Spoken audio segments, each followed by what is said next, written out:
Oi, tudo bom? Hoje a gente vai começar uma sequência de vídeos onde eu vou te apresentar um pouco sobre a história da arte. Aqui é um resumo das aulas lá do curso de Estamparia Digital do Senac. Eu te convido a conhecer o nosso curso, ligar para a instituição e saber um pouco mais sobre isso. E claro, te convido também a assistir o clipe, a edição da gravação ao vivo da sala de aula. Fica aí, assiste o vídeo. Se você curtiu esse conteúdo, vou te pedir para dar um gostei. E claro, se você conhecer alguém que tem a ver com esse conhecimento, pode compartilhar também, que ajuda muito o nosso canal a crescer. Se você não é inscrito, claro, agora é hora de você se inscrever e acompanhar a aula 2, que vai ser postada na sequência. Então fica por aí, caderno e caneta na mão, para anotar os grandes insights que vão surgir, com certeza, a partir desse momento. Tô te esperando aqui nos comentários. Até já! Bom, e agora indo para a idade contemporânea, falando sobre esse pós-modernismo, né, a gente entende, conhece mais, né, a gente vai ver as imagens e vai ter uma assimilaridade maior com esse conteúdo. Temos aí algumas frentes, né, alguns movimentos também, muito parecidos com a forma de organizar que a gente viu, né, na Idade Moderna. E aqui eu dividi em dois períodos, né, no modernismo e no pós-modernismo. A gente vai ver agora o primeiro, que é o neoclássico, né? Que é essa transição do rococó para o neoclassicismo. Então a gente perde aí o excesso, mas a figura do dia a dia, as cores claras, suaves, né? A presença do sol, né? Da iluminação da pintura. Contemplativa e, claro, trazendo realidade aí para o desenho. Estamos aí falando do século XIX, século XVIII. As três principais frentes, né? Dominou a estética desse período. E vem desse novo valor clássico, né, de retrazer aí, logo após a Revolução Francesa, né, queda do Império, a gente tem a presença, a queda da monarquia, né, a presença do Império de Napoleão, a gente tem essa presença mais da sociedade europeia se reformulando, né. Então os valores também se assemelham muito àqueles que a gente viu no Renascimento, a busca do homem como centro de tudo, a figura da guerra, né, da luta, misturada um pouco com essa ideia dos gregos romanos, né? O Napoleão ele gostava muito, ele se interessava muito, né, pelos egípcios, etc. Ele era um pesquisador também da história e isso vai influenciar também a arte dessa época, né? Sempre retratando aí esse universo daquela época. Logo na sequência o romantismo que inventou, né, o amor romântico literário. A gente percebe que o romantismo aí fala sobre a luta, sobre a figura do mártir, né? Sobre as revoluções, muitas pinturas que falam sobre isso. Eu não vou me atentar tanto em ler o que está aqui, porque você tem esse material já por escrito, então minha intenção é te trazer para o olhar da arte, né? Lembrando aí esses conceitos de liberdade, igualdade e fraternidade. Claro que tinha muita mitologia e também, de novo, né, a presença das cores das pinturas, essa ideia das paisagens, né? Então percebam a diferença de um movimento para o outro e até a própria evolução técnica, né, do material e do jeito que foi pintado. Ali a realidade, né, do vestido da primeira moça, o vestido rosa, como dá para ver o brilho, né, do material. Aqui a gente já tem uma outra forma de arte, né, a escultura, que vai ligar com o próximo movimento artístico, que é o realismo, o impressionismo e o expressionismo. Né? A gente percebe que os artistas vão buscando, né, tá muito mais conectados com o homem, representando esse homem, horas muito realista como esse movimento, né, essa pintura, e horas trazendo a ideia do romance, do sutil, do mágico, do lúdico, né? Mas sempre colocando o homem como a frente de tudo. Então percebam, né, essa evolução, né, a ciência na frente, a valorização do racional e do objeto. Percebam como a expressão do contraste, né, da luz, da realidade do tecido é muito valorizada. Olha aqui, a segunda imagem, né, o tecido da moça, muito real. E já na primeira, a emoção muito colocada aqui na imagem. Né? A realidade aqui mais pela emoção. Aqui a cena, né, muito rica de detalhes. Bom que você tem esse PDF de apoio para você rever e olhar e analisar bem, dar um zoom de perto, né, poder aproximar aí essa imagem. Vendo que até o vento, ó, nesse caso, a imagem da direita, até o mar, né, você consegue ver as ondas aí passando, o movimento olha que parece uma foto, né? Então, o realismo traz isso muito bem impresso, né, na pintura. O movimento das ideias, a areia, né? A poeira lá no fundo, tudo isso aí vai se costurando para chegar nesses movimentos do século XXI, que é o que a gente vai falar agora.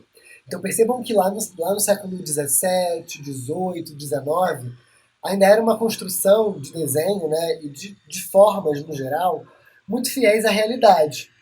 Poucas horas provocando, né, como no maneirismo, por exemplo. Mas aqui a gente vai ver que há uma ruptura já, conectando a gente ao século XX, trazendo aí diversos movimentos como esse agora, que é o Art Nouveau. O Art Nouveau vai falar sobre as formas da natureza, né? O ideal aqui de beleza, resgatando sim os valores do período greco-romano, mas trazendo aqui formas sinuosas, desenhos elegantes, né? Buscando aí conectar com as formas da natureza. Era o período industrial, a gente está falando aí sim da grande revolução industrial, do começo dos maquinários, então muito utilizada para decoração, para uso de metais, né? Toda a possibilidade que trouxe os vitrais, etc. Essa arte se favoreceu. Ela aconteceu aí no período do século XIX até o século XX, perdão, do século XVIII até o século XIX, finalzinho aí conectando com o século XX. Então foi possível trazer novos materiais, novas tecnologias, né? Estamos falando aí de revolução industrial e um movimento que foi em paralelo, né, claro, a essa revolução. E por isso, em contraponto, né, a todo o avanço do futuro que as máquinas traziam, né, acho que por isso a inspiração na natureza, na folhagem, trazendo aí até próprio lírio aquático como um grande símbolo, né, desse movimento. Foi muito orientado pelo design, então o design se beneficiou muito desse movimento. Estamos aí falando de decoração, de estamparia. A decoração, né, se torna muito exótica quando trabalhada dessa forma e às vezes até um pouco mórbida também, com esse lance de natureza morta. Muito ligada ao japonismo, ao rococó também, pela riqueza de detalhes, né? Então a gente tem o Klimt, temos aí o vitral, né, a decoração toda rebuscada, a azulejaria, né, e já começa a falar com o nosso trabalho muito próximo, né, do design de superfície. Algumas pessoas importantes desse movimento. E a gente fala do impressionismo agora, né? A gente vai lembrar muitos quadros conhecidos, o Monet é um exemplo deles, a dissolução da realidade, né? Percebam que a gente agora não tem mais a preocupação de trazer o tamanho do barco, a textura do barco, e sim o sentimento que tem o pôr do sol, o sentimento que vai ter o nascer do sol, né? A gente percebe aqui que é um movimento artístico muito mais ligado à pintura, tem fortes tendências aí para o século XX, né? Ele vai mapear durante muito tempo como um grande norteador da pintura impressionista. A gente tem o movimento do vento, né? A sensação do vento tocando a pele, a sombra na imagem da direita, é muito rico de detalhes, né? A contemplação e que em alguns momentos traduz, né, o sentimento que também estava se vivendo naquele período pós-industrial, ali, pós-revolução industrial. O Monet, então, e outros tantos parecidos, né, criando esse trabalho de luz e sombra, da mistura das cores, né, cores complementares, cores análogas. A gente vai fazer esse grande estudo, né, a partir de semana que vem. Lembrando que semana que vem eu vou te pedir para você trazer um material de pintura na segunda-feira, o guache básico, as cores básicas, tem isso na lista de material, mas vou reforçar no final da aula de hoje, guache amarelo, vermelho e azul. Para a gente fazer uma atividade de pintura, pincel, lápis, caneta, material básico de desenho, né, para você escrever, potinho com água, um pincel basicão e um lugarzinho de tinta para você misturar, que pode até ser uma caixinha de ovo, tá? Só para lembrar aí, já vou falando conforme eu vou lembrando. Aí a gente tem uma outra versão do quadro do Monet, que agora é o pôr do sol, né? Ou o nascer do sol. Realmente estou na dúvida, mas um é o nascer do sol, o outro é o pôr do sol. Ele mapeou aí os 2 dias, os 2 momentos da natureza para poder trazer a luz e sombra, as cores que mudavam. Então o impressionismo fala muito disso, né? Já o expressionismo, que é o movimento primo, vai falar sobre a expressão, né? Sobre a cor, sobre a vivacidade, sobre a intensidade do sentimento. Vai traduzir aí a imagem do artista, né? Trazendo esse instinto, né? Bem subjetivo dos sentimentos humanos. Trazendo a figura da miséria, traz, né, a ideia da prostituição, do ciúme, né, as emoções humanas e a vida cotidiana muito mais mundana do que outrora, né, a arte vinha reproduzindo. Então a gente vê aí um movimento que acontece mais ou menos durante 30 anos, aí de 1905 a 1930. É difícil precisar, de fato, quando o movimento começa e termina, mas mais ou menos sendo norteado aí por esse período. A gente percebe uma pincelada muito mais bruta, né? Cores muito mais vivas, intensas, rabiscadas, né? A grande mistura aí de cores, o contraste. Percebam que tem uma diferença muito grande, né? Da sutileza que tinha o impressionismo para a profundidade de cores que tem e traços, né? E vivacidade de pincel que tem o expressionismo. Como é que está indo para vocês até aí? O que vocês estão sentindo das pinturas e dos movimentos, né? Já conheciam algumas pinturas? É conhecido de vocês a história da arte, desse momento? Como é que está sendo a atividade para fazer? Está indo bem? Estou lendo vocês aqui e quero saber. Contem aí para mim. Algumas sim, né? Essa é bem famosa, bem meme, né? Quem é que lembra dessa? Quem conhece esse meme? Essa pintura famosíssima, mas que virou um meme. Algumas, né? Eu também, por exemplo. Eu sei quem é o Grito, mas esqueci o nome do pintor. Eu sei que é Ed alguma coisa. São muitos nomes, né? A gente esquece, mas é bacana a gente ter a referência. Quando a gente fala expressionismo, lembrar do Van Gogh, lembrar do Grito, né? Que é a obra específica. Tem a Anitta Malfatti também aqui do lado, brasileira. Então percebam a pincelada, a brutalidade, né? As cores fortes. E aí a gente vai para o fauvismo, que é um movimento parecido, no sentido de vivacidade de cores, mas os traços completamente diferentes, né? É um pouco mais infantil aqui, é um pouco mais arredondado, né? As pinturas são mais preenchidas, né? Percebam a diferença. Tem a ver com essa ideia das esferas, né? Algo mais solto, mais livre. Então, não tem uma busca necessária da realidade aqui. A ideia não é representar uma perspectiva real, e sim trazer de fato, não é do Van Gogh não, o grito. É de uma outra pessoa. Busca aí pra gente, Flávio. Eu acho que não é dele não, mas dá uma buscada aí, por favor. Ajuda aí ao vivo. Bom, tem essa pincelada violenta, né? Essa expressão espontânea. Percebem que tem cores muito fortes, a presença do sol, né, ali junto. Tem ausência, né? Na verdade, não é ausência. Tem muita pintura ao ar livre, né? Recorrência, talvez seria a melhor palavra. É um colorido brutal, é uma sensação física forte, né? As cores são alegres, vivas.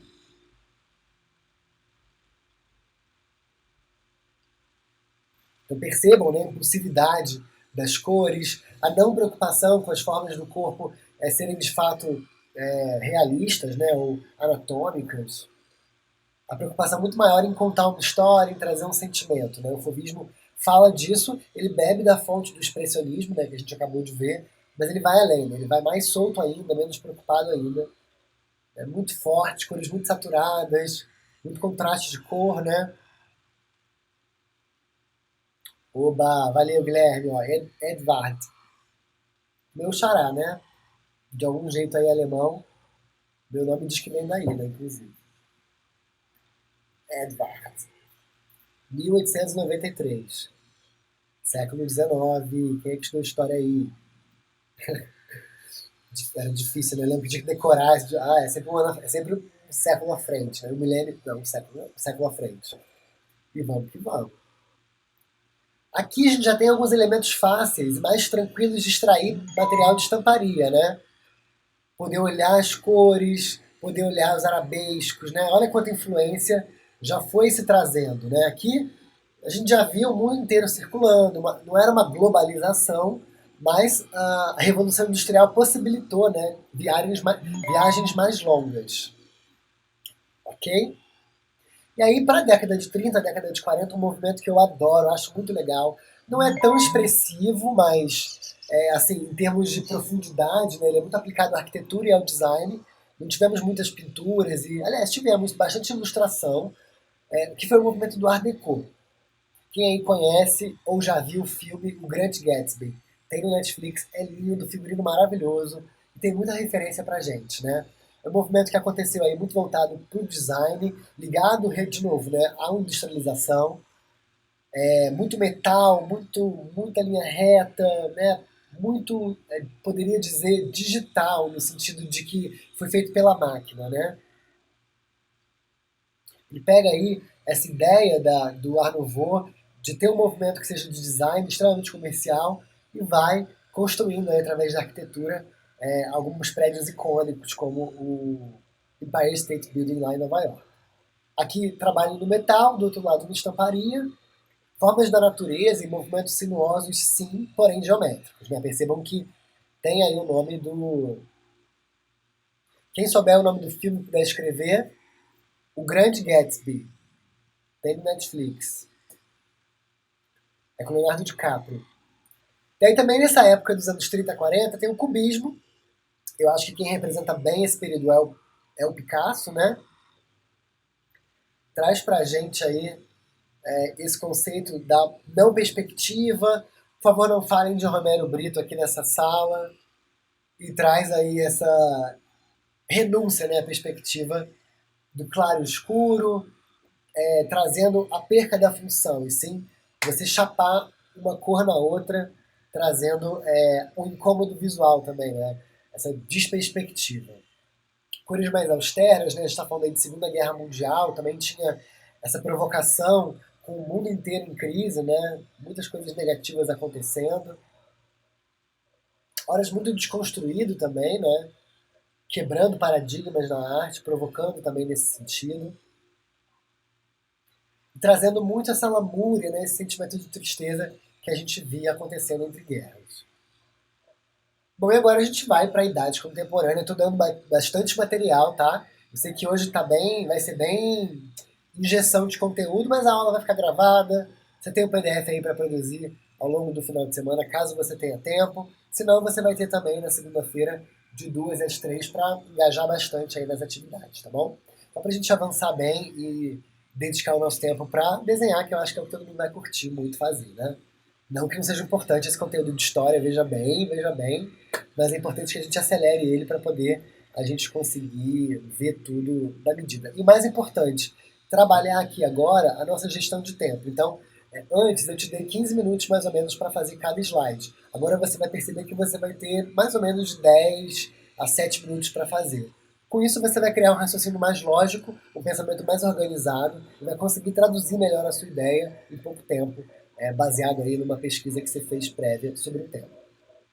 Bom, aqui a gente já vê alguns movimentos importantes também que aconteceram e outros não tão conhecidos. É o caso do futurismo, pintura metafísica, que não é muito conhecida, o dadaísmo, que já pode ser um pouco mais conhecido, abstracionismo, surrealismo, que é bem famoso, né? Expressionismo abstrato, que aí a gente vai ver que é uma grande mistura de tudo que já vinha sendo feito, né? E bom, continuando aqui o futurismo, né? A gente olha o movimento, acha bem confuso, já começa a vir um certo abstrato, né, em cima dos quadros. Estamos falando aqui de períodos de guerra de novo, né? Ainda é o ciclo desse movimento que vai acontecendo, né? E percebam que é uma arte que está procurando, né, falar sobre a velocidade, né, das coisas e como provocar, né, a evolução aí do ser humano. Falando, claro, sobre a indústria de novo, sobre a revolução industrial que estava acontecendo naquele momento, questionando, né, a máquina e o trabalho, né, um futuro um pouco distópico, né, um futuro de crises. Então, a sensação meio perdida e desconstruída acho que reflete muito bem essa época, né? Também, claro, a visão futurista mesmo, né, de cidades do futuro. E a gente vai para a pintura metafísica, que é uma precursora, né, do surrealismo. Traz aí um certo misticismo, um cenário um pouco lúdico, né, é mais carregado aí na fantasia. A gente percebe a figura da estátua, algumas transições, né, e transfigurações de imagem, desconfigurações, né, de imagens que a gente já conhece. A gente explora na pintura metafísica, né, o universo sobrenatural. Percebam, né, que é convidativa a ser instigante, né? O que vem para vocês enquanto vocês veem essa imagem? Enquanto eu vou lendo vocês aqui no comentário. É muita coisa, são altos períodos, muito bom esse conteúdo, valeu, Irineude. Altas possíveis referências, exatamente. Cada um vai construir o seu, percebe? Para mim, a metafísica significou uma coisa, significou algo provocador, ou até um pouco do filme de terror, né? Me lembrou uma coisa do filme de terror. De repente, para uma outra pessoa, vai lembrar fantasia, universo infantil, por que não, né? Então cada um vai carregar também a sua própria biblioteca de imagens. Acho que fez sentido, né? Por que de fazer essa pesquisa iconográfica? Então percebam que tem essa ideia do sonho, né? Tem uma ideia do sonhar, do pesadelo, enfim, desse universo mais lúdico. A gente vai para o dadaísmo, que continua falando de fantasia, mas aqui uma fantasia bem mais provocadora, incômoda. A gente tem essa escultura clássica, né, do mictório aí provocando o que é arte, por exemplo, né? O dadaísmo vai falar muito sobre isso, né? Provocar o espectador a dizer o que é arte. Também, de novo, percebam que é um movimento que acontece em conjunto a tantos outros. Aqui a gente está falando da Suíça, né, em Zurique. Então a gente tem a Alemanha, Espanha, Portugal, por que não aqui o Brasil? Estados Unidos, vários lugares do mundo, né, acontecendo diversas formas de expressão de arte. Muito importante perceber, né, que aqui a razão vai se perdendo e sim falando muito mais, né, sobre um pensamento psíquico. Politicamente ativo é um movimento que trazia aí um protesto contra a civilização e sobre a guerra que estava acontecendo lá naquele momento, provavelmente por esse período aí, a Primeira Guerra Mundial, né, que impactou todo o globo terrestre. Então percebam que é uma pintura que instiga, provoca. Aqui a gente tem a colagem também, que brinca com esse universo, né, do grito, do infantil, ao mesmo tempo é uma criança com pé de adulto, enfim. Uma escultura que a gente não sabe muito bem para que é, né? Não, Basquiat é lá no final do século XX, anos 80, mas bebeu muito dessa fonte, né? Bebeu muito dessas fontes todas que você vai ver aqui. Muito desse lugar agora, abstracionismo. Basquiat é dos anos 80, tá faltando um S aí na palavra, é Bas com S que A. Tem esse filme também na internet, é muito legal, não sei se tem no Netflix, mas a história dele é maravilhosa. Ele é um cara muito, eu sou muito fã, eu tenho uma camiseta dele assim que eu ando para todo lado, sou fã mesmo da obra, me inspira muito. Ele pintava em qualquer lugar, até num pedaço de madeira, assim, se desse para ele, ele fazia a obra. Que percebe essa dissolução, né? Muito ligada à música, tem essa inspiração no universo da música, da construção da música, né, na obra de arte, está muito ligada à harmonia musical, né? E aí, pessoal, quando vocês acharem o filme, manda o link lá no grupo, que eu acho que é bom também, final de semana chegando, né? Maratonar aí, tem vários filmes, várias séries que a gente indicou ao longo da semana para poder maratonar, né? Falei várias, falei sobre séries que estão falando sobre o Egito, sobre a Grécia, Roma. Depois falei algumas coisas sobre Renascimento, eu acho. Filmes como Elizabeth, né? Enfim, vão trazer aí essa lista maravilhosa de pesquisa. Então percebam esse não compromisso, né? Essa série Netflix é maravilhosa também, Guilherme. Muito boa. Tem no Netflix. Então, percebam que é uma desconstrução, né? Não tem uma necessidade de, é uma paisagem, é uma flor. É uma obra muito mais expressiva em termos de cores, em termos de decoração de casa, né? Do que de fato está preocupado em contar alguma história. A gente vai para o surrealismo, um movimento forte, importante desse período, né? Que traz aí o Salvador Dalí como grande carro-chefe da jogada toda, trazendo aí sim uma ideia bem louca, né? Quase como um pesadelo, um sonho, algo lúdico, né? Surreal. Vem da pintura metafísica, está inspirado pelo dadaísmo, claro. A gente percebe aí diversas formas de expressão de outros artistas também, né? A dissolução do tempo, a figura da paisagem profunda, infinita, a ideia do subconsciente, né, sendo colocado aí na cena, provocado. Uma imagem que parece outra, né? Então a borboleta que tem uma maçã, é uma maçã borboleta.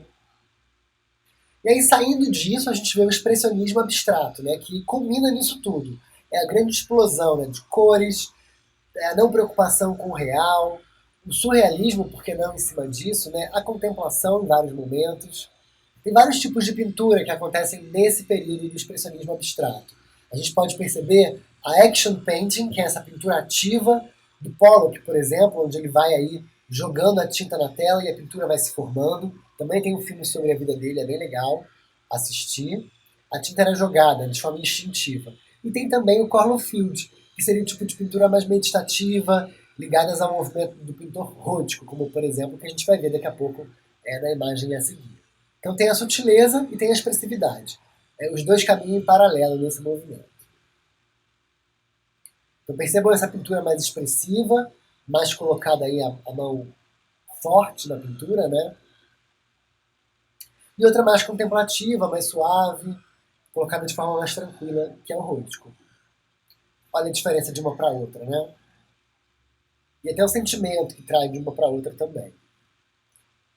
A capa do Pink Floyd, não sabia. O rústico, essa pintura mais Cornfield, ou essa que é o Pollock, mais pintura expressiva mesmo? E aí mais uma mudança de era, a gente agora vai para o século XIX, século XX, aí sim, né? A gente está falando sobre a idade contemporânea, sobre esse pós-modernismo, a pop art, né? A gente está no século XX, mas agora é metade do século XX para o final. Acho que muita gente que está aqui já viveu, né, um pouco essa rebarba da expressão. Anos 60, anos 70, anos 80, 90. Estou falando de pop art, op art, anaif, grafite, a instalação, minimalismo e por que não, depois, no final disso tudo, arte de outros lugares do mundo, que não só Estados Unidos, Europa e Brasil, né?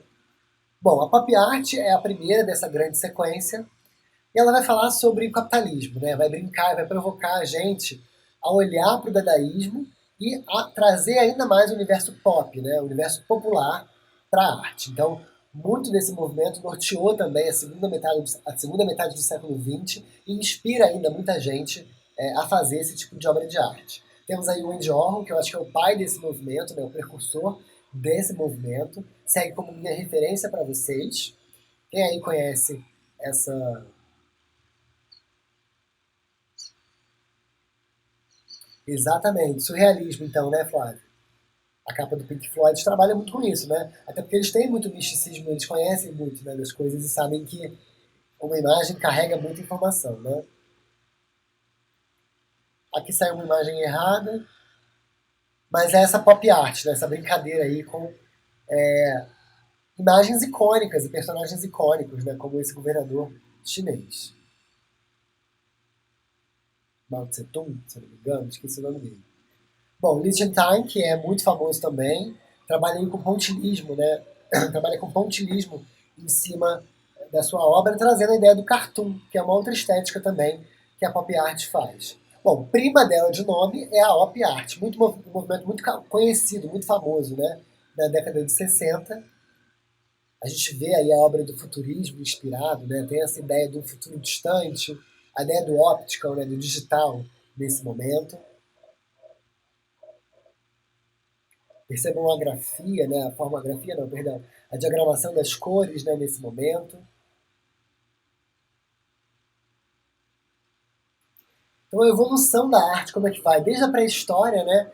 Desde a necessidade de comunicar o cotidiano, de comunicar o inimigo, ou de falar sobre a fé, ou de conectar com a política, para a dissolução completa disso tudo, né? A op art não carrega nenhum valor político, não carrega, é somente um valor estético, somente no sentido de não carrega algo mais, né? É estético propriamente, né? Provoca no sentido de que provoca o olhar, né? Mas não necessariamente traz um discurso agregado em cima disso. É um convite para massagear os olhos, né? Bom, uma outra arte muito legal é a Arnaif, que está ligada ali ao movimento dos anos 70, poderia datar ele dali. Algo mais infantil, muito conectado ao nosso Brasil, né? Traz uma ideia infantil, rudimentar, caiçara quase, né? Essa figura aí da arte brejeira. A figura do barro, né? Do desenho de barro, então, traz essa obra infantil, né? Naif vem daí. Naif significa ingênuo. Traz esse movimento infantil, né? A pintura, a escultura, as obras no geral, né? Carregam essa expressão muito mais lúdica, suave, infantil. Eu adoro esse tipo, é muito colorido, né? Alguém falou aqui. É muito vivo, é lúdico, dá para botar o filho para fazer junto. As baianas, né? Araci. A gente tem um pintor aqui muito legal que está fazendo no Infino, aquele espaço da 506 Sul. Eu sigo no Instagram, quem puder seguir lá vai ver. É o pintor que faz ao vivo esse tipo de arte na IFE, é bem bonito. E aí a instalação, que aconteceu aí no finalzinho dos anos 70, 80, como expressão de arte com marketing. A gente viu um tempo que a arte estava ligada à religião, né? E aí depois a arte foi ligada ao marketing, agora nesse novo final do século XX. Muito ligada ao entorno dos prédios, né? transformar uma sala numa escultura, né? Trazendo o espectador para dentro da obra. Chico Mendes, Lígia Clark, Elliot Sica, brasileiros que fazem, né, fizeram instalação muito bem feitas, né, políticas nesse caso. Aqui uma totalmente comercial, mas muito bacana, sensorial, por uma marca de perfume de ambientes. Então você passava por essa instalação e podia sentir diversas fragrâncias ali, né? Então a instalação artística dentro do aeroporto, na rua, muito conhecida, né, essa instalação dos guarda-chuvas. E aí o grafite, né, que é muito próximo ao nosso cotidiano de agora. Brasília carrega muita expressão, né? Eu sou fã do grafite de Brasília. E essa expressão mais rudimentar, né, mais agressiva, está muito ligada também a certa civilização industrial, né, ao capitalismo dos anos 80, está ligada ao gueto, ao metrô, a comunicar com agressividade, né, a política, a questionar o sistema e, horas, trazer aí cores, expressões, formas muito bacanas, né, de trazer também a arte no geral. Como é que tá indo aí para vocês? O Toys aqui de Brasília. Que diversas referências, né? Aqui ele traz até, dentro da pesquisa dele, para construir o trabalho, ele trouxe até o cubismo, né? Percebam? É uma foto de agora que carrega várias outras referências junto, né? Aqui é a Siren também trabalha várias diferenças, tipo, entra o Art Nouveau aqui, por que não, né? A natureza, várias formas, né? Muito inspirador a gente olhar o grafite também como arte para a gente trazer aqui, por que não o cubismo, né? E outros movimentos da arte mais simples, né? Que inspiraram aí tantos artistas. Aqui o grafite da Brix, também de Brasília. E o minimalismo, que foi uma obra também muito forte dos anos 90, que trazia aí a mistura da arquitetura com a arte, né? Trazendo aí poucos recursos, o concreto, o metal, para trazer aí as pinturas para a obra. As artes plásticas se beneficiaram desse recurso, né? Então, por mais que tenha informação de cor, não tem muita informação no quadro, né? Aqui na escultura é tudo muito reto, muito simples.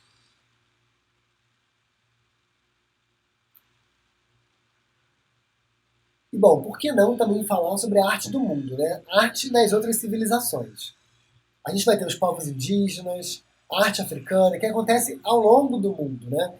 São artes, né, que ficaram mais conservadas, né, que não tiveram tanta evolução porque ficaram mais retraídas, mais reclusas, se preservaram mais. A evolução não aconteceu de forma dinâmica que nem aconteceu na Europa e mais no Ocidente, né, vamos dizer assim.